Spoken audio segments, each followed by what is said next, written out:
Оройн үзэгчдийн амралтын өдрүүдэд ая тухтай сайхан өнгөрүүлж байна. Үзэгч та бүхэндээ 7 хоногийн онцлог үйл явдлуудыг томилон хүрэхээр ханаалай зөвхөн хэлж байна. Хөтөлбөртэй хамт байгаарай. Энэ 7 хоногийн хувьд нэлээд олон улс төрчдийн хилцүүлэг өрнүүлсэн сэдэв бол нийгмийн даатгалын багц хуулинд оруулах өөрчлөлтийн тухай байлаа. Тэгэхээр өнгөрсөн 7 хоногоос эхлээд Улсын их хурлын гишүүн Лодой Самбуу болон Дөвшин нарын гишүүд нийгмийн даатгалын багц хуулийн тодорхой хэмжээний өөрчлөлтийг оруулъя гэсэн санаачлалуудыг гаргаад хилцүүлэг өрнүүлээд эхэлсэн. Энэтэй холбоотойгоор Улсын их хурлын гишүүд, улс төрчид, за мөн бизнесийн байгууллагууд, иргэний нийгмийн байгууллагууд хоорондын бол нэлээд том хилцүүлгүүд өрнөөд эхэллээ гэж ингэж хэлж болох юм. Одоогийн мөрдөгдөж байгаа хуулиар бол нийгмийн даатгалыг бол бид нар 24-өөс 25% төлж байгаа гэдэг ингэ хэлэхэд болно. Иргэн та бидний төлж байгаа нийгмийн даатгалын шимтгэл дээр нэмээд аж ахуй нэгжүүд бидэнд цалин олгож бас нийгмийн даатгал төлөвлөж байгаагийнхын хэмжээгээр бас тодорхой хэмжээний нийгмийн даатгалын ийм шимтгэлийг бол улсад төсөвт ингэ төлж өгдөг юм а. Тухайлбал аж ахуй нэгжүүд болохоор 12.5% нийгмийн даатгалын шимтгэл төлдөг бол иргэн ажил олгогчоос авсан цалингаас 11.5% шимтгэлийг ингэж төлж байгаа. Нийлээд нэг 24-өөс 25% шимтгэл болж ингэж хувирж байгаа юм а. Тэгээ ингээд бодоод үзэх юм бол нийгмийн даатгал төлж байгаа 25%-аас яг цалин тогтоолох, дэтгэвэр тогтоолохдоо бид нар хэдэн хувийг нь эдэлж байна гэж. Зөвхөн өөрийн цалингаас өгсөн буюу 11.5%-аас бид нар нийгмийн даатгал төлсөн шимтгэлээсээ цалин дэтгэврээ тогтоолохдоо бодуулж байгаа. Аж ахуй нэгжийн өгсөн нөгөө 12.5% шимтгэл нь бол шууд л энэ одоо дэтгэвэр олгогдож байгаа хүмүүстээр дэтгэврийн шууд шимтгэл болоод ингээд дуусчихж байгаа ийм төр зураг байгаа юм. Тийм учраас аж ахуй нэгжүүдэд дэмжиж иргэдийнхээ орлогыг нэмэгдүүлээ, цалин урамшууллыг өсгөхөд нь аж ахуй нэгжүүд бас өөрсдөө тооцоолж боддог болъё гэсэн ийм гац гаргалгаагийн үүднээс энэхүү хуулийг санаачилсан гэдэг ийм тайлбарыг бол Улсын их хурлын гишүүн Дөвшин болон Лодой Самбуу нарын зүгээс өгж байгаа. За нэг үгээр хэлэх юм бол аж ахуй нэгжийн төлдөг нийгмийн даатгалын шимтгэлийг байхгүй болгоё, эсвэл 1% рүү аваачаа гэсэн ийм санаачлалууд гарч байгаа юм. За энэний дараагаар юу үүсэх вэ гэхээр нөгөө нийгмийн даатгалын санд орж ирдэг мөнгөн дүнгээс нэлээд өндөр хувьтай дүн нь бол хасагдах ийм эрсдэл үүсэж байгаа. Тэгэхээр нийт ажил хийж байгаа 1.1 сая иргэний нийгмийн даатгалын шимтгэл төлж байгаа мөнгөн дүн, за аж ахуй нэгжээс авж байгаа мөнгөн дүнгээрээ шууд цог дутаад эхэлнэ гэсэн ийм ойлголт төрөх юм а. Тэгээ ямар ч сан хууль санаачлагчийн зүгээс энэ дээр яг ямар байр сууриас тайлбар тавьж байна гэдгийг хамтдаа сонсъё. Өөрөлдөн манай нийгмийн даатгалын шимтгэл нь татвар гурамчиг өнөөдөр бүрт явж ирсэн.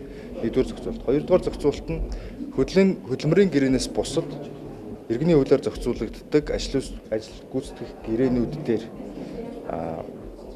хөлс авахаар тэрэн дээр бас нийгмийн даатгалын шимтгэл төлөгддөг байдлыг бас болиулъя гэж байгаа. Яг тэгэхээр одоо надад нэг хүн нэг 1 сая төгрөг өгөхийн тулд 115 мянган төгрөг заавал нэмж тэр байгууллага төлж иж тухайн хүнээр ажиллаа гүйцэтгүүлэх ийм нөхцөл үүсдэг. Энэ нь эргээд нийгмийн даатгалын шимтгэл гэдэг нэртэй боловч яг тэр хүндээ эргээд тэтгэврт нь ямар ч нөлөөгүй. Өөрөөр хэлбэл зүгээр л хураамж болоод яваад байдаг гэсэн үг. Зүгээр татвар гэж нэрлэгдээгүй татвар болж яваад байдаг гэсэн үг.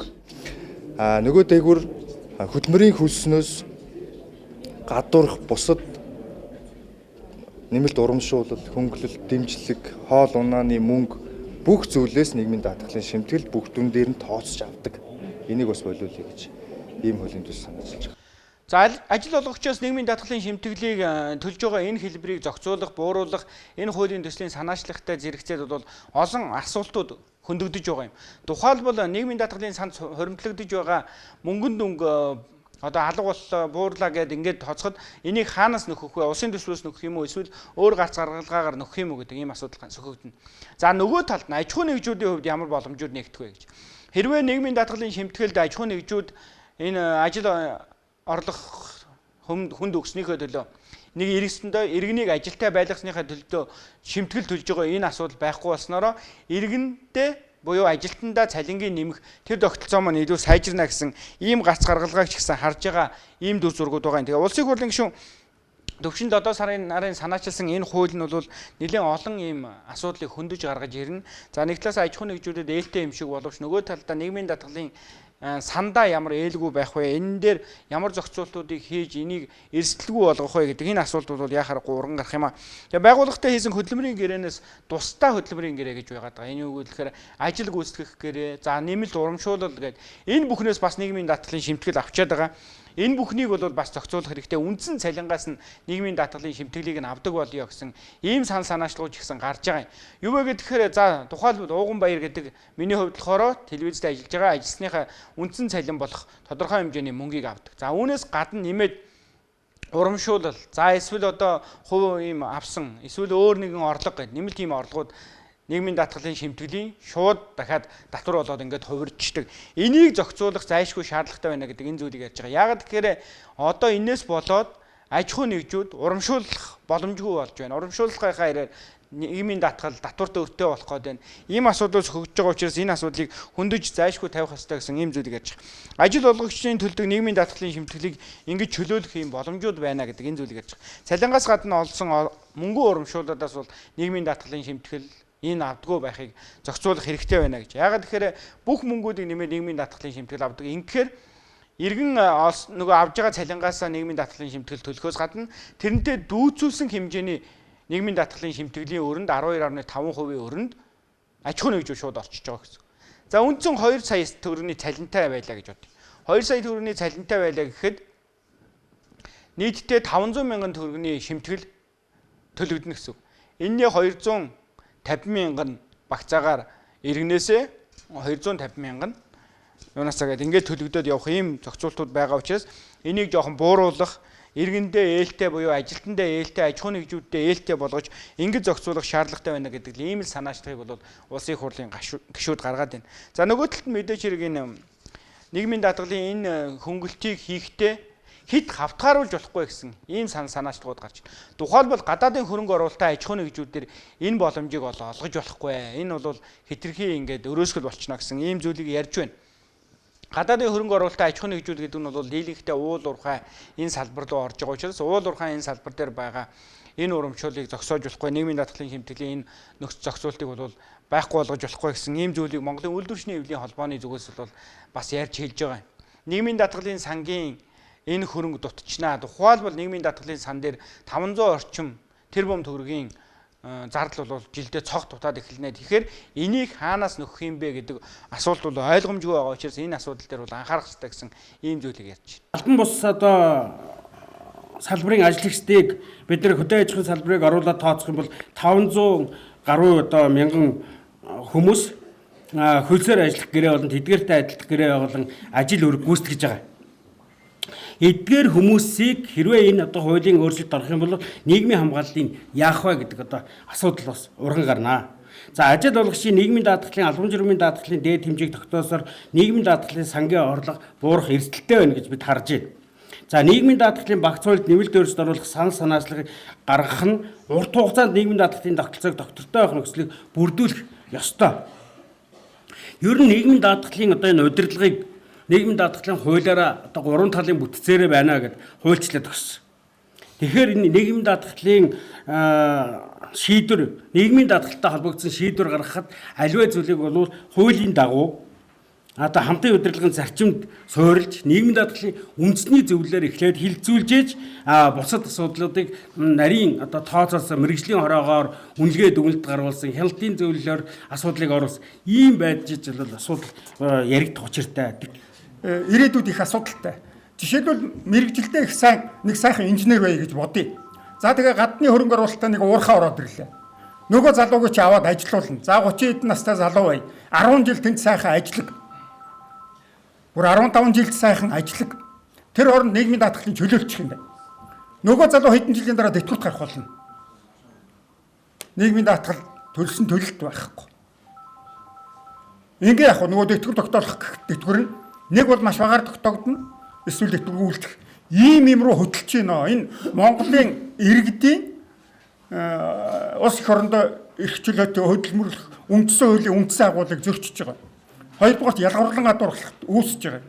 За гуравдугаарт нэг эвгүй юм нь Монгол улсаас их үүсвэртэй орлого олж байгаа энэ гадны компаниудад өөрсдөө татвараас чөлөөлөгдөж гэсэн. Бусад орнуудтай харьцуулаад идэг. Жишээлбэл хөгжсөн Япон, Солонгос, Герман одоо өндөр хөгжилтэй орнуудын хувьд бол ийм байдаг штэ. Энэ бол энэс илүү байдгаа гэдэг. Тэдний орлого бол одоо байгаа Монголын байгаа хувийн хөгжлүүдийн орлогоос 10 дахин, 20 дахин илүү өндөр орлоготой. Тэр улсуудаас бол тийм хэмжээний татвар авч авахд бол боломж юм байна. Одоо Монголын нөхцөл байдал дээр бол Монголын компаниудын орлого тийм өндөр биш байгаад байна. Ихэнх нь жижиг дунд аж ахуйн нэгжүүд бизнесүүд байгаад байна. Тэдний хөл дээрээ босгох боломжоор нь бас хангах хэрэгтэй. 34% гэдэг бол улс бол ерөөсө 34% юу ч хийгээгүй мөртлөө 34% ашигтай ажиллаад байгаа байхгүй. Хуулийн гишүүдийн өргөн барьж байгаа хуулийн төслийг бол ерөнхийдөө дэмжиж байна. Гэхдээ бас энэ дэр бид нар зарим нэг зүйлүүдийг хөндөх хэрэгтэй. Тэр нь жишээ нь одоо гарааны бизнес эрхлэгч нар буюу бичил жижиг бизнес эрхлэгч нар бол манай улсын одоо бараг 90 орчим хувийг бичил жижиг дунд бизнес эрхлэгч нар эзэлдэг. Тэгэхээр эдгээрийг дэмжсэн эхний 2 жилдээ одоо нийгмийн даатгалын шимтгэл дээр ч гэсэн ажил олгогч дээр тийм ээ хөнгөлөлт үзүүлэх юм нөхцлүүд байх ёстой гэж харж байгаа. Түүнээс гадна тэтгэврээ тогтоолгосон ажил олгогчдын хувьд бас тодорхой одоо ажил хөдөлмөр эрхлэх үед бас тэтгэврийн даатгалын шимтгэлээс нь чөлөөлөхөр байгаа шүү дээ. Гэтэл тэтгэврийн тухай хууль дээр болохоор нөгөө өөрөө хүсвэл 65 нас хүртлээ одоо 65 нас хүртэл ажиллаж болно гэдэг заалтан дээр бас нэг юм жоохон ойлгомжгүй байдал үүсэж байгаа нь магадгүй 55 настай тэтгэврт гарсан хүнээс 65 хүртэл нөгөө тэтгэврийн юуг нь даатгалыг нь авах суутгах иймэрхүү бас тохиолдлууд гараад байна. Тэгэхээр иймэрхүү хуулийн ойлгомжгүй зүйл заалтуудыг илүү тодорхой болгосоо гэж хүсэж байгаа. За 2008 оноос мөрдөгдөж байгаа ажилчдын хоол автобусны мөнгнөөс нийгмийн даатгалын шимтгэл суулгадаг энэ асуудал бас сөхөгдөж байгаа. Юу вэ гэхээр ихэнх аж ахуйн нэгжүүд бас ажилчдынхаа нийгмийн асуудал дээр анхаарч тэр хэрээрээ бас тодорхой хэмжээний урамшууллыг бол цалин дээр нь олгож өгдөг. Энийн нэг нь бол хоол унааны мөнгө гэж ингэж байдаг юм аа. Гэтэл энэ хоол унааны мөнгийг олгосныхоо дараа дахиад нийгмийн даатгалын шимтгэл дээр төлбөр төлөөд эхэлдэг. За ажилтан сайн ажиллажээ гэж тодорхой хэмжээний урамшуул өгдөг. Иннээсээ дахиад нийгмийн даатгалын шимтгэл төлөөд эхэлдэг. За ажилтан тухайн байгууллагад орлого оруулаад иржээ. Орлого оруулаад ирэнгүүт олсон орлогоосоо хувь өгдөг. Энэ хувь нь нэмэлт цалин урамшуул болоод эхэлдэг. Инээс нь дахиад нийгмийн даатгалын шимтгэл төлдөг ч гэдэг юм уу. Ингээд энэ бүхэн нь эргээд нөгөө ажилтандаа өгж байгаа мөнгөө урамшуул болгоно нь дахиад аж ахуйн нэгжүүдтэй нийгмийн даатгалын шимтгэлийн дарамт болж хувраад байгаа учраас энийг зохицуулах зайлшгүй шаардлага байна гэдэг ийм зүйлийг ярьж байгаа. Тэгээд энийг ч өөрөө хийхээс өөр аргагүй нөхцөл байдал бол байгаа учраас энэ бүхэн дээр бол гишүүд санаачлахаараа ямар ч байсан энийг шийдэхгүй болохгүй юм байна. Энэ дээр тодорхой хэмжээний арга хэмжээнүүдийг авах зайлшгүй шаардлагатай байна гэдэг ийм л зүйлийг хэлээд байгаа. Ажил олгогчийн төлдөг нийгмийн даатгалыг төлөхгүй бай. Хүн амын орлогын албан доторыг ерөөсөөр орлого хамаарахгүй нэггүй болгох чиглэлийг ярьж байна.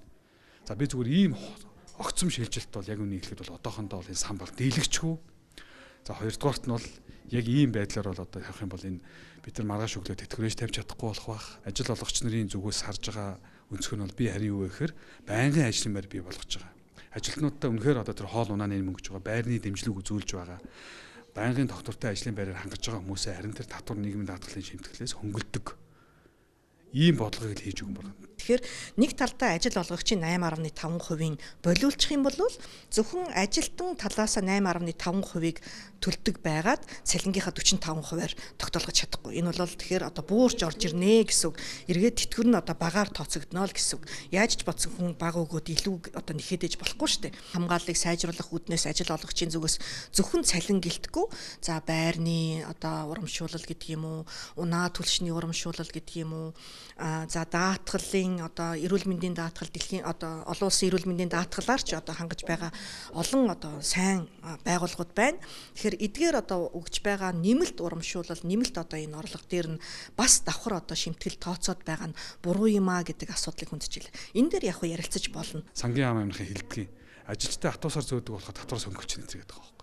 За тэгэхээр гадаадын хөрөнгө оруулалтын энэ аж ахуйн нэгжүүдээс нийгмийн даатгалын шимтгэлийг авахгүй байх энэ зохицуултыг бол зайлшгүй хийх шаардлагатай байна гэдэг энэ зүйлийг бол ярьж эхэллээ. За нөгөө талаас гишүүдийн санаачлаад байгаа энэ хуулийн нийгмийн даатгалын шимтгэлийн аж ахуйн нэгжүүд төлж байгаа 12.5%-ийг бол тэгдэх эсвэл 1% рүү аваачих энэ зохицуулт нь эргээд бол аж ахуйн нэгжээ урамшуулсан. За аж ахуйн нэгжээ урамшуулж байгаа хэлбэрийнхээ цаана бол ажиллаж байгаа ажилчдынхаа цалин мөнгийг нэмэгдүүлэх тэр үрд гарцыг нь бол нээж өгсөн ийм зохицуулт болно гэдэг энэ зүйлийг бол санаачлагчдад нь тайлбарлаж байна. За харин энэ хуулийг эсэргүүцэж байгаа хүмүүсийн зүгээс юу харж байна гэхээр нийгмийн даатгалын сан дээр хуримтлагдж байгаа мөнгөн дүнгийн орлого дасалдах нөхцөлд ямар арга хэмжээ авах вэ? Энийг хаанаас зохицуулж зохион байгуулах вэ гэдэг ийм асуултыг бол урган гаргаж тавьж байгаамаа. Тэгэхээр тухайлбал 497 орчим тэрбум төгрөгийн алдагдал бол жилдээ хүлээгдэх ийм нөхцөл үүсэж байна. Тэгэхээр энийг улсын төсөв дээр шийдэх юм уу? Эсвэл өөр гарц гаргалгаагаар олж авах юм уу гэж ийм зүйлийг ярьж байгаа юм. За энэний нөгөө эсрэг тавьж байгаа юу нь юу гэхээр жишээ нь аж ахуй нэгжүүд нийгмийн даатгалыг шимтгэл төлснөөхөө хариуд ямар нэгэн тодорхой хэмжээний урамшуул байхгүй. За тухайлбал Уганбаяр гэдэг хүн нийгмийн даатгалын шимтгэлд цалингаас 25 орчим хувийг суудах гэж байна гэж ингэж ойлгож болох юм. Энийх нь 11.5%-ийг нь яг авж байгаа цалингаас суудаж байгаа. 12.5%-ыг нь нэмээд намайг ажилтаа байлгаж байгаа телевиз нийгмийн даатгалын шимтгэл төлж байгаа. Тэгээд дараа нь тэтгэвэр тогтоолгох болохоор нөгөө 25% биш. Яг цалингаас өгсөн 11.5%-аас тэтгэврийн тогтоолгох энэ нөгөө тооцоонд бодогддог. Харин аж ахуй нэгжийн өгсөн 12.5% болохоор шууд нийгмийн даатгалын сангийн одоо нөгөө тэтгэвэр олгогдож байгаа хүмүүстээр өгөх мөнгө болоод ингээ хувирчдаг. Ийм л дүр зураг байгаа учраас ийм буруу тогтолцоо байна. Энийг ингээ зохицуулъя гэдэг энэ зүйл яригдчих. Өнөөдөр Монгол улсын нийгмийн даатгалын сангийн мөнгө маань бол үр дүнгүй зарцуулагддаг. Арилжааны банкнд очиод алддаг. Эсвэл нөгөө орж ирсэн цугларсан мөнгөө өсгөх менежментийн ямар нэгэн бодлого байхгүй. Буцаага тэтгэвртээ тараачдаг. Энэ хооронд үүсэж байгаа зөрүүн мөнгө буюу тэр нь яаж хуримтлагдж байгаа нь тодорхой бус, нээлттэй биш. Нийгмийн даатгалын сангийн мөнгө байгаа л гэдэг. Дараа нь дахиад асуухаар энэ мөнгө маань ингээд эрсдэлд ороод өртөө болчлаа. Энийг одоо нэхэж шүүхээр авах гэж байна л гэдэг. Ийм л яваад байгаа учраас энэ асуултыг бол заашгүй тавих хэрэгтэй. За нөгөө талаас нь ирээдүгөө бодох хэрэгтэй. Ирээдүйд нийгмийн даатгалын сангийн мөнгө үнэхээр 60-70 он гэхэд тэтгэвэр авах гээд тэтгэвртээ суусан хүмүүстээр үйлчлэх боломж байна уу үгүй юу? Баталгаа байгаа юу үгүй юу гэдгийг ч гэсэн асуух шаардлагатай байна. Тийм учраас энэ зохицуултан дээр бол иргэн бүр анхаарч байна, аж ахуй нэгжүүд анхаарч байна. Дээрээс нь улс төрч болгон анхаарч байна. Энэ зохицуулт ямар ч байсан хилцүүлгийн шатандаа ороод явчлаа. Цаашдаа нэлээд олон өргөн хүрээнд тулс хилцүүлэг өрнөж жоод шийдэгдэх байхаа.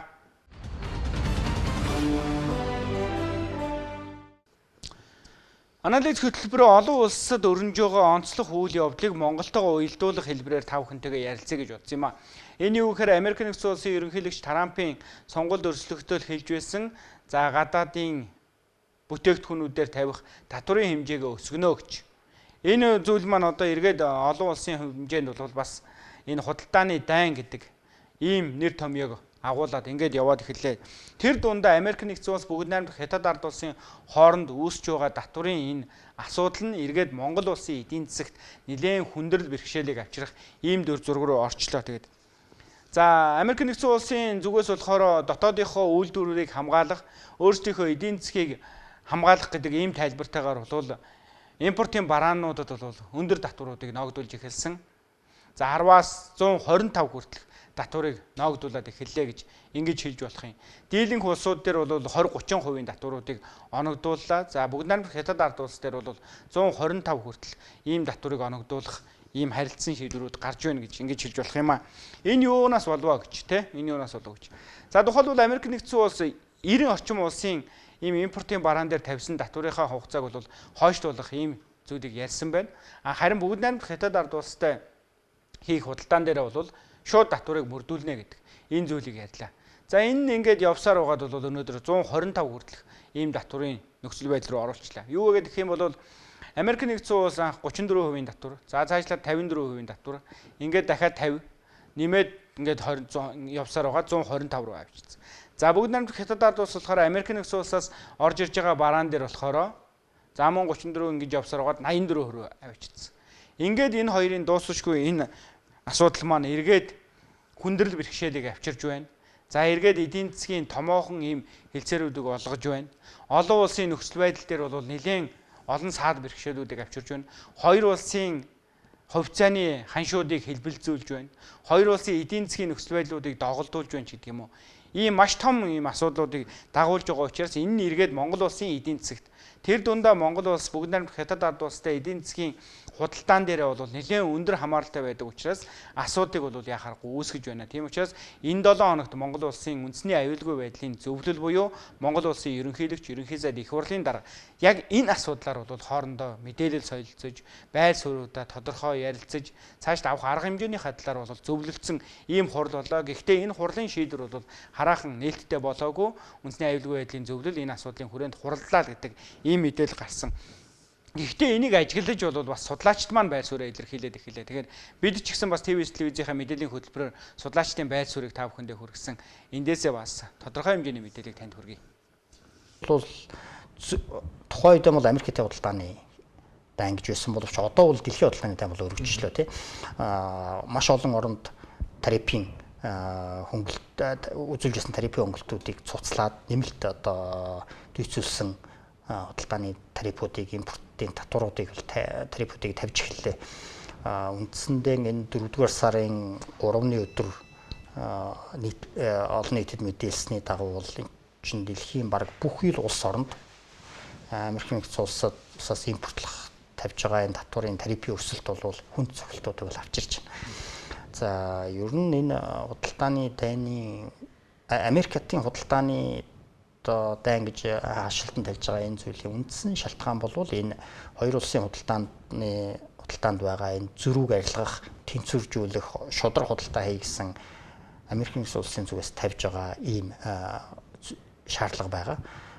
Гэхдээ үүнийг бол бас бусад улс төрчид, бусад улс орн, тухайлбал Бүгд найрамдах Хятад улсын талд бас өөрөө тайлбарлаж байгаа. Энэ Хятад улсын өдөр тутам өсөн нэмж байгаа Хятад улсын эдийн засгийн хөгжлийг дарах, эдийн засгийн хөгжлийг нь хөгжилд нь саад болох дотор болж байна гэж бол Хятад улсын зүгээс бол бас үзэж байгаа. За түүнээс гадна бас оюуны өмчийн асуудал, за дээрээс нь Америкийн нэгдсэн улсын зүгээс тавьж байгаа тэр пентанатын гэх мэт юм уу мансууруулах бодисын хэрэглээг Хятад улсад үйлдвэрлэсэн бараа бүтээгдэхүүн өсөн нэмэгдүүлж байгаа гэх мэт ийм шалтгууд бол байна. Миний харахад үндсэн шалтгаан бол яг энэ хоёр улсын эрхтэг шуудалтааг адилхан төвшөнд барья гэсэн Трампын хэлгчийн бол бас бодлого энэ дээр үндсэн энэ шалтгаан болсон байна. За дээрээс нь мэдээж энэ олон тулгуурт энэ дэлхийн дэг журмыг удирдах гэсэн олон улсын геополитикийн сүргэлдэн бол энэ хоёр улсыг өөрийн ирэхгүй энэ худалдааны дан, за эсвэл худалдааны дайныг одоо намжаах худалдааны хилцээрлүү энэ хоёр улсыг хөтөлж байгаа. За яа харахгүй судлаачийн хэлж байгаачлан Бүгд найрамдах Хятад ард улсын эдийн засгийн нөхцөл байдал цаашдаа бол нэлээд олон асуултын тэмдгийг дагуулад эхэллээ. Америк нэгдсэн улс Бүгд найрамдах Хятад ард улс хоёрын хооронд үүсээд байгаа энэ худалдааны маргаан маань, татварын маргаан маань яаж шийдэгдэхээс шалтгаалж дэлхийн эдийн засгийн нөхцөл байдалд ч гэсэн тодорхой хэмжээний нөхцөл байдлууд үүсэх шинжтэй байна. Америк нэгдсэн улсын ерөнхийлөгч Дональд Трампын барьж байгаа энэхүү татварын бодлого нь зөвхөн Бүгд найрамдах Хятад ард улс гэхгүй Европын холбоо, бусад улсуудын худалдаа эдийн засгаар ч гэсэн нэлээд өөрчлөлтүүдийг, савлгаануудыг аваач учраас энэ нь эргээд бас жижиг бурай манай улсын шиг ийм эдийн засгтай улсуудын хувьд тэр дундаа эдийн засаг нь цэвэр гадаад худалдаанаас хамааралтай, өөрсдийн түүхийн эдийн борлуулалтаас хамааралтай энэ улсуудын хувьд бол нэлээд хүн зохилтуудыг авчрах ийм эрсдүүд үүсэж байна. Зөвхөн тухайлбал эдийн засгчдын зүгээс ингэж хэлж байна л да. Бүгд найрамдах Хятад ард улс найтахад Монгол улс шууд халуураад сэхэ амьдруулах тасгийн орон дээр хэвтэж магадгүй гэж. Энэ юу гэж хэлж байна гэхээр Бүгд найрамдах Хятад ард улсын эдийн засаг дээр жоохон дөргөө үүсгэд Монгол улсын эдийн засаг дээр бол том давалгаа үүсэх ийм эрсдэл байгаамаа. Энэ эрсдлийг яагаад хэлж байна гэхээр Монгол улсын уул уурхайн бүтээгдэхүүнүүдийн 93% нь Бүгд найрамдах Хятад ард улсын шууд худалдан авалтаас хамааралтай байна. За нөгөө талаас Монгол улсын гадаад худалдааны нийт бараа эргэлтийн дийлэн хувь нь Бүгд найрамдах Хятад ард улсаас хамааралтай байна. Нөгөө талаас нь Монгол улсын түүхийн эдийн борлуулалтын буюу худалдан авж байгаа гол худалдан авагч нь Бүгд найрамдах Хятад ард улс байна. Уул уурхай буюу нүүрсний худалдан авалт шууд Бүгд найрамдах Хятад ард улсад хамааралтай байна. Ингээд бүх зүйлийг ингээ харьцуулаад үзэх юм бол энэ асуудал үүсчих. Бид гадаад худалдаа хэдийгээр олон улстай хийгддэг гэдэг боловч худалдаж авж байгаа бүтээгдэхүүнүүд маань олон улсын энд тэндээс байгаа. Өөрсдөө эргээд борлуулж байгаа бүтээгдэхүүнүүд маань нэг улсаас илүү хамааралтай байгаад учраас энэ эдийн засгийн маань нөхцөл байдал бол ягаргуу Хятадаас хамааралтай болчиход ингээд байгаа маа. Тийм учраас энэ асуудал дээр бол бидэд бодох хэрэгтэй гэж. Монгол улсын эдийн засгийн нөхцөл байдлыг аврах зүйл нь Хятадын эдийн засгийн бодлого болж хувирчаад байна гэдэг энэ зүйлийг ярих хэрэгтэй. Тэгээ Монгол улсын 2025 оны төсөв бол нэлээд өндөр ийм хэмжээнд батлагдсан байгаа. За их өөдрөгөөр төсөөлөгдсөн. 83 сая тонн нүүрс зарна. Түүхийн эдийн борлуулалтууд нэлээд өндөр байна. Эндээс орж ирэх орлогууд бол маш их байна. Энэ орлогуудаа шууд зарцуулчих. 14 мега төслийнхөө дийлэнх олгохыг хөдөлгөчий гэд ийм том амбицтайгаар бол явсан. Гэтэл нөгөө 30 их 80-ийн энэ төсөв маань өөрөө 20 хэдэн их 80 руу орчих ийм эрсдлийг бол шууд энэ гадаад хүчин зүйлийн нөхцөл байдлаас шалтгаалаад үүсчихлээ.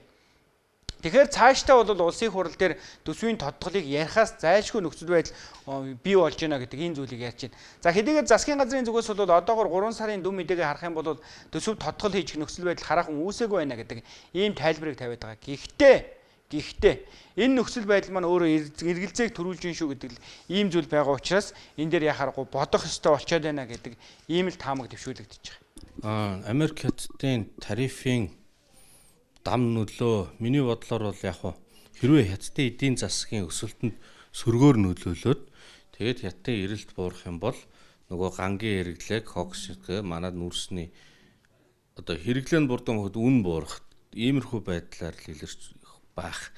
Татварын одоо энэ асуудлаас шалтгаалаад энэ улсуудын эдийн засгийн өсөлт бол удаашрах магадлал байгаа юм. За тогтургүй тэгээд энэ дэлхийд даяараа нэг хүлээлтийн байдал руу орчлоо шүү дээ, болгоомжилсан байдал руу орчлоо. Тэр энэ байдлаас шалтгаалаад эдийн засгийн өсөлт өөрөөр хэлбэл төлөвлөж исэн барилга, төлөвлөж исэн замаа, төлөвлөж исэн гүүрээ, эмнэлгээ, цэцэрлэгээ сургуулаа одоо бүгд хамтард улс төр хүлээх, байзнах, харзнах ийм байдал руу орно л гэсэн үг. Ерөөсөө ийм шүү дээ. Ер нь зүгээр яг үн буухаар одоо бодит хэмжээг нэмэгдүүлдэг энэ бодлого бол энэ буруу юм байна. Тэгэхээр одоо бол үн өндөр байгаа үед хуримтлал үүсгээд үн ингээд буусан үед бол түүнийг хэрэгэлдэг энэ зарчим бол орох ёстой. Хятад улстай болоод бусад улстай энэ худалдааны дайн, тарифын хориг, татвар нэмэгдүүлнэ гэдэг бодлогоо зарлчихсан байсан. Тэгэхээр энэ бол бидний өөрчлөн харах ёстой ийм нөхцөл байдал байсан. Өөрчлөн харагдаж байсан. Яг одоо төсөв оруулж ирж байгаа хүмүүс засгийн газрын зүгээс маш хариуцлагагүй том төсөл энэ төр хэрэгжүүлнэ, орлогыг асар өндөрөөр төлөвлөсөн. Энэ бол бодлогын алдаа байсан гэж би бол зөндөө асуусан шүү дээ. Тэгээд урьдчилж чадж байгаа гэдээсэн шүү дээ. Гэхдээ 149 байсан, 129 байсан, $105 байсан. Одоо тэгээд 80, 70 гэд ингээд тооцох хэрэгтэй болно. Тийм болохоор өнгөрсөн хугацаанд хийсэн тоог хараад үзэх юм бол бодтоор тооцож чадахгүй. Миний бодлоор яг хэдэн төгрөгийн одоо хомсдол үүсгийг бид нэр арай араахан мэдэхгүй байна. Гэхдээ 1 их 80, 2 их 80 ингээд тэр хооронд л юм болох байх.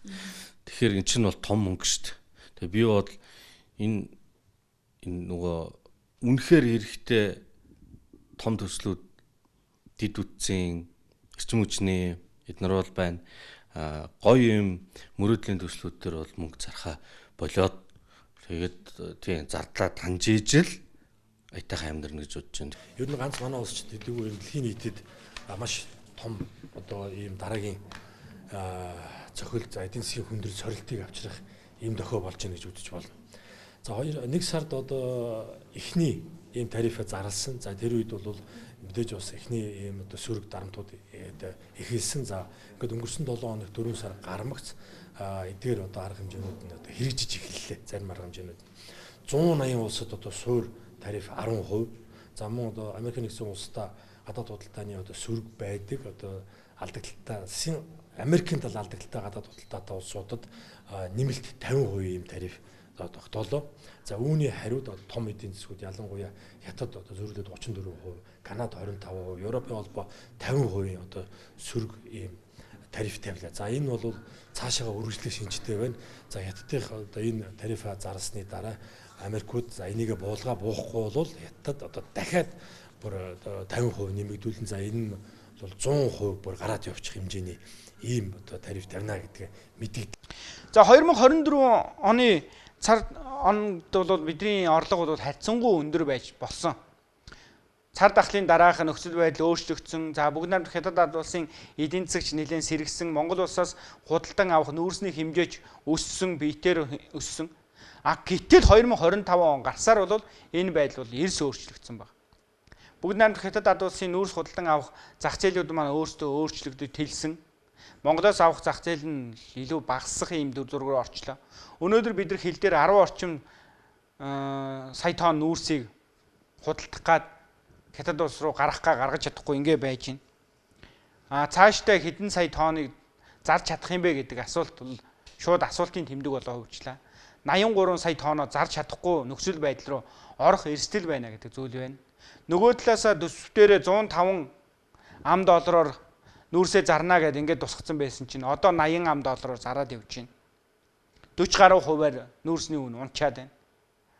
За нөгөө алт зис гэдэг борлуулалт маань бол харьцангуй бусад түүхийн эдийн борлуулалттай харьцуулах юм бол хэвэн үргэлжлэх боломжтой байх шиг байна. Малын гаралтай түүхийн эдээ бид нар бас зарж чадахгүй байна. 30 орчим сая ам долларын жонш төмрийн ийм овоолго бол үүсчээд байна гэдэг энэ зүйлийг бол сангийн сайд мэдэгдэж байна. Энийгээ бид нар яаж борлуулах вэ? Энийгээ хурдан борлуулж бас 30 орчим сая доллараа Монгол улсын руугаа оруулж ирэх гэсэн ийм зүйл ярьж байна. Гэт ингэ бодоод үзэх юм бол бидэн дээр бол асуудал маш их байна. Гэтэл нөгөө талд нь гадаад зах зээл дээр бас нөгөө хүндрэлүүд үүсээд Америк, Бүгд найрамдах Хятад ард улсын хооронд энэ татварын маргаан маань хэдий бол үргэлжлэх үү? Энэ дээр аль улс нь ямар буулт хийхээс шалтгаалж нөхцөл байдал өөрчлөгдөх үү? Тэр өөрчлөгдсөн нөхцөл байдал нь Монгол улсад эргээд ямар эерэг зүйлийг авчрах вэ гэдэг чинь бол асуултын тэмдэг байгаа учраас энэ дээр яа харахгүй судлаачид бол нэлээд олон гарц гаргалгаануудыг ярьж байна. Сигнал шокуд бол ороод ирж байна те. Ягаад гэвэл дэлхийд даяар өнгөрсөн 7 хоногоос энэ 7 энэ амралтын өдрүүдийг таарад 1-2 дахь гээд дэлхийн томоохон биржийн индексүүд унж. За үүний шалтгаалаад дэлхийд даяар маш олон том бондуудын үнэлгээ унж байна. Монгол улсын гадаад бондын үнэлгээнд бас л эрсдэл бий болж эхэлж байна. За хамгийн ихний. За хоёрдугаарт нь Америк нэгдсэн улс руу хийх экспортод тавьж байгаа төмрийн хөдөр хөнгөн цагаан гэх мэт юм бараа бүтээгдэхүүн бараануудад за дээрээс нь тавьж байгаа хориг.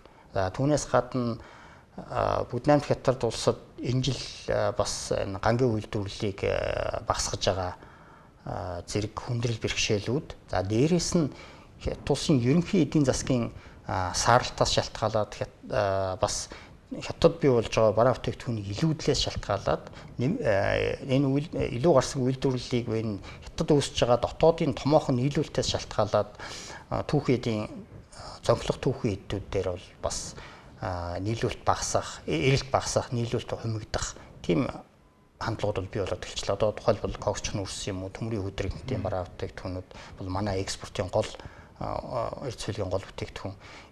Сүүлийн одоо үндсэндээ 1-р улирлын хугацаанд нүүрс когч нүүрсний үн 45-аас 50% хүртэл унж байна.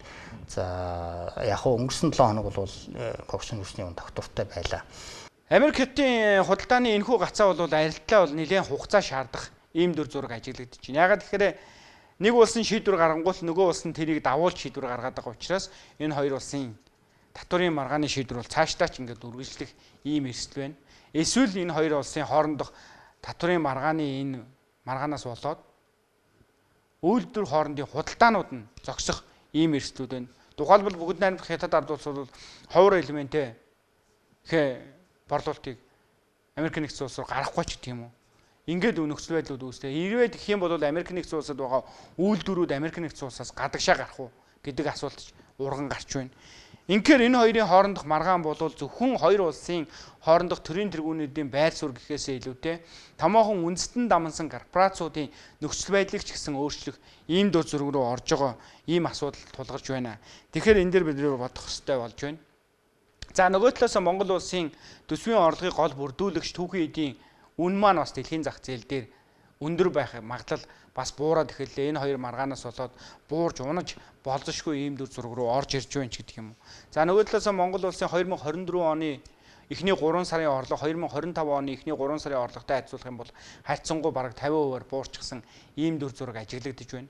2025 оны 1-р сард бид нар 198 сая ам долларын орлоготой байлаа. 2025 оны 2-р сард 240 орчим сая ам доллар, 2025 оны 3-р сард 260 гаруй сая ам доллар. Ингээд нийлээд 700 орчим сая ам доллар. Гэтэл 2024 онд 1.2 тэрбум ам долларыг эхний 3 сарда Монгол улс олцсон байсан. Ингээ бодохоор нөгөө олж байгаа орлого чинь буураад идэг. Зарцуулах гээд байгаа бидний зарлага маань өндөр хിവэрэ байгаад байдаг. Тийм учраас төсөв тодтгол хийхгүйгээр энэ асуудал бол нэлээд хүндрэлтэй байх нь л гэдэг зүйлийг хэлэх байна.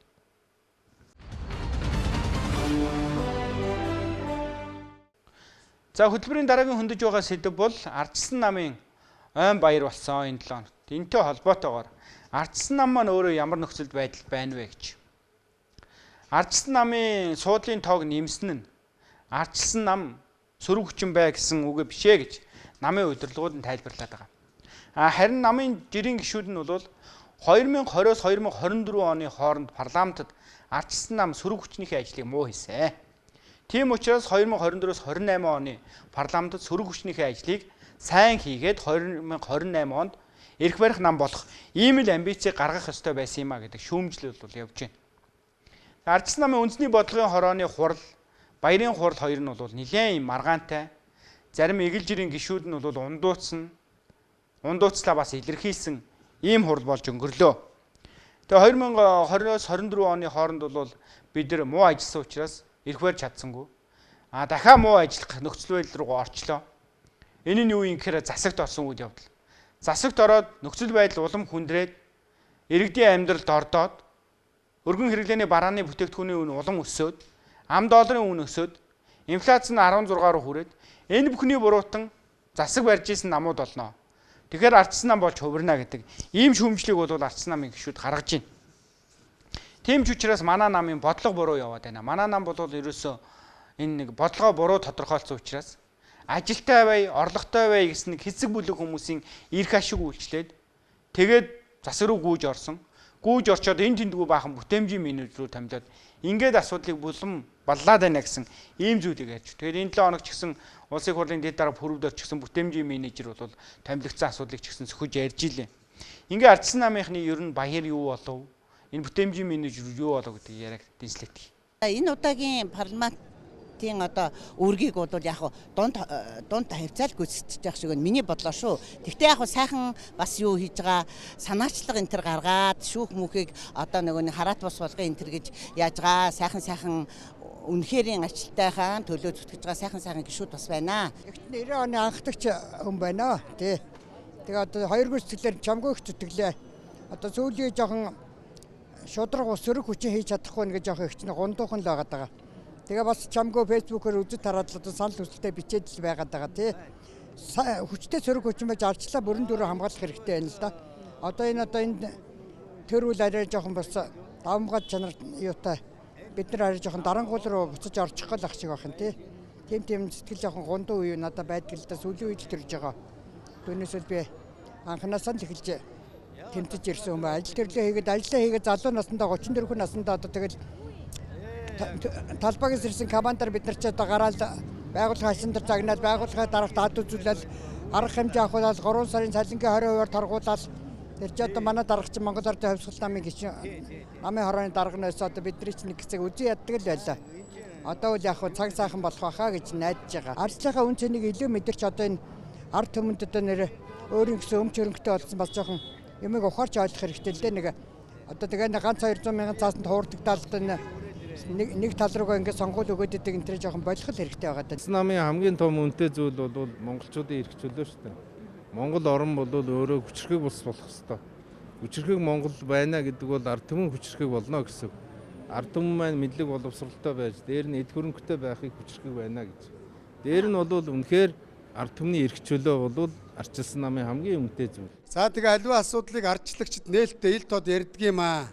Хөшигний ард хувилдаа хийдгүү маа. Өнөөдөр үндэсний бодлогын орооны хурал ганцхан цаг боллоо. Жүжиг боллоо. Дарга нарын зохиоцсон жүжиг болж байна. Тий. За тэгээд энэ их хурал одоо бас нэг ганц цаг баярын хурал концерт гэ хуучин коммунист намын үед алга ташиж байгаа баярын хурал гэж нэг хэдэн урлагийн тоглолт үзэл тардаг байсан шиг болох гэж байна. Тэгэхээр энэ бол яа харахгүй асуулт болж хуурж байна л да Ардчилсан намын зүгээс. Цаашдаа Ардчилсан нам ингээд засгийн баруун хатавчин цуугаад байх юм уу? Эсвэл сөрөг хүчний ажлаа хийх юм уу? Ер нь бол Ардчилсан нам засгийн газраас гарвал яасан юм бэ? Засгийн газраас гарах ёстой шүү дээ.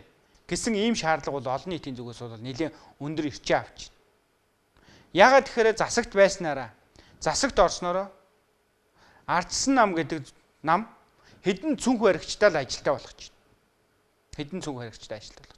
Үүний нэг нь бол сая ярьсан пүрвдэрж гишүүний. Одоогоор 25 бүтээмжийн менежер томилж байна гэж. Бараг 400 бүтээмжийн менежер энэ гурван намчинд нийлж томилохын гэвстэй. Тэгэхээр энэ асуудлыг бол яа харахгүй сөхөх хэрэгтэй. За нөгөө талаас нь ардчилсан нам өөрөө нэг хүний нам биш ээ. Ардчилсан нам бол нийт гишүүдийнхээ эрх ашгийг хамгаалдаг. Улс орны эрх ашгийг нэгдүгээрт эренбэл тавих ёстой. Ийм намаа гэдэг зүйлийг бол ардчилсан намын зарим гишүүд илэрхийлээд гисэн. За тухайлбал ардчилсан намын баярын өдөр үндэсний бодлогын хорооны хурал болж Ганнибалыг ерөнхий нарийн бичгийн даргаараа жинхэлсэн л дээ.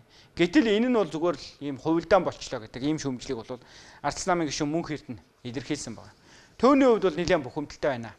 Ардчилсан намын дарга Ган Төмөр, Ганнибал болон бусад удирдлагууд дээр бол нэлээд шүүмжлэлтэй хандж байна. Энэ намыг бол ерөөсөө л булшлах гээд байна та нар бол энэ намыг булшилж байгаа юм биш үү? Энэ нам бол ам бүхтэй байх хэрэгтэй. Ардчилсан төлөө бат бос зогсох хэрэгтэй. Өнөөдөр ингээд нэг юм намын дарангуйлал мэт үүсчээд байгаа. Хагас хэрэгчлөө улам хумигдаад байгаа. Хэвлийн хэрэгчлөө үг хэлэх хэвчлээ илэрхийлэгчлөө хумигдаад байгаа. Энэ үе дээр бол ардчилсан нам сөрөг хүчний ажиллаа хийж амбицаа бол том тодорхойлох хэрэгтэй байтал зөвхөн засагт орчоод тэгээ нэг засгийг өмөрдөг ийм нам болчлоо л гэдэг энэ зүйлийг ярьж бол нэлээд бухимдчихил. Бичил суралж байгаа хурал нь ганцхан цаг энэ жүжиг боллоо. Уг нь бүтэн өдөр үндэсний бодлогоороо хуралдуулаад асуудлын үйл яриад мөн үү? Их хурлын одоо Монгол орны өнцөг улан бүрээс 21 аймаг 330 сумаас төлөөлөгч ирсэн. Тэр сумын төлөөлөгч өөрхий сумаан төлөөлөд үг хэлмээр биш үү? Тэр 330 төлөөлөгчөөр үг хэлүүлэх ёстой шүү дээ. Тэгээ баярын урал шиг туван гэж нөхөр энэ дээр гараад дарга коммунист намын дарга. Эдгээр бүр коммунист ардчилсан намыг авчиж коммунистуудтай нэгдцэнэ. Коммунистуудын даалгавраар булшилах гээд байгаа мó гэж харагдаж штэ. Генсекер нэг нөхрийг томилж байна. Гэхдээ генсек гэдэг чи одоо намын үндэсний бодлогын хороогоор боловсралтай, мэдлэгтэй, чадвартай, чадaltaй, дайчин, шудраг ийм олон танигдсан Монгол орны үндэсний хэмжээний улс төрчөөр генсек тавьдаг үстэй. Мөн үү? Таминэ. Тэгсэн чинь Хэнтэй Сүхбаатарт оронтоосоо ардчилсан намын 7 гишүүнээр дэвшгэд ардын намын 14-өөс 14-т хамгийн сүүлд оролцсон. Өөрөөр хэлэх юм бол шороотой бөхөр бас нэг хиймэрл ундаага даатгаад байдгүй баха. Өвдөг шороотсон. Шорооттой хамгийн сүүлд. За нөгөөх нь удаа генсек. Яах вэ? 28 онд жагсаалтанд гишүү. Өдрийн зөвлөлийн гишүүгээл нэр дэвших сонгон шалгаруулаад намаа дэмжээл, тойрол, тийм ээ? Гошгороод явж илаа. Тэгсэн чинь намайг хөөцсөн гинэ. Энэ Ган Төмрийн хувийн нам юм шиг байна. Намынд манай намын дарга нар яалаа? Өнөөдрийн намаа зарж ицсэн шүү дээ. Эрдэнэгийн 2 дугаар ангийг тоглож байна. Өнөөдөр Соном зундуу Эрдэнэгийн дурак Баянголыг ардчилсан намтай зарцсан. Одоо Америк даалаа хэрэг дээр ингээл гүзээг хэлэл хэвтэж байгаа шүү дээ. Өнөөдөр бид нар ийм нөхдүүдээр Монголын улс төрд ингэж явуулж илгээр нь хэвтүүлчихэд тэр нөхрийг гадаад руу шагнаж байгаа юм байна. За тэгэхээр энэ бол яа харахгүй ардчилсан намын гишүүдийн нэлээд олон хүмүүсийн байр суурь болж хувирж байна л да. Ган Төмөр гэдэг хүн ардчилсан намыг бол удирдах чадж гэнэ үгүй юу гэдэг дээр бол яа харахгүй асуулт урган гарч байна. Ган Төмөр намаа удирдахдаа маш муу байна. Энэ намыг бол нэг намыг өмөрдөг ийм хатавчны нам болгож хувиргаад байна гэсэн ийм шүүмжил бол намынхны гишүүдийн дундаас гарч байна. За нөгөө талаас засгийн газарт ардчилсан нам орж ажилласнараа яг юу гүйгүүлч вэ? Ямар гавьяа байгуулч вэ гэсэн ийм асуулт бол гарахаар ямар ч гавьяа байгуулсангүй. Харин хэдэн цүнх баригчтанд л ажилтаа орлоготой болж дуусчих шиг байна гэсэн ийм шүүмжил явж байгаа. Энэ бол үнний ортой байх боломжтой. Ягаад гэхээр нөгөө л засгийн газарт орсон 3 нам чинь энэ тэнд бүтээмжийн менежер гэдэг ийм байхгүй байсан албан тушаалыг төрийн өмчт компаниуд дээр бий болгоод тэндээ томилоо тэдгэр нь 5-аас 7 сая төгрөгийн цалин аваад ингэ явчихна. Гэтэл нөгөө хэмнэлтийн хууль гэдэг зүйл нь зөрчигдөөд ингэ яваад байгаа маа. Тийм учраас энэ бүхнийг бид нар бодолцож үзэх ёстой л болчиход байна. Энэ 7 хоногт болсон онцлог үйл явдлуудаас та бүхэндээ тоймлог хүргэлээ. Тоймч ууган баяр байлаа. Эх 7 хоногт энэ цагтаа уулзлаа. Баяртай үзэгчдээ.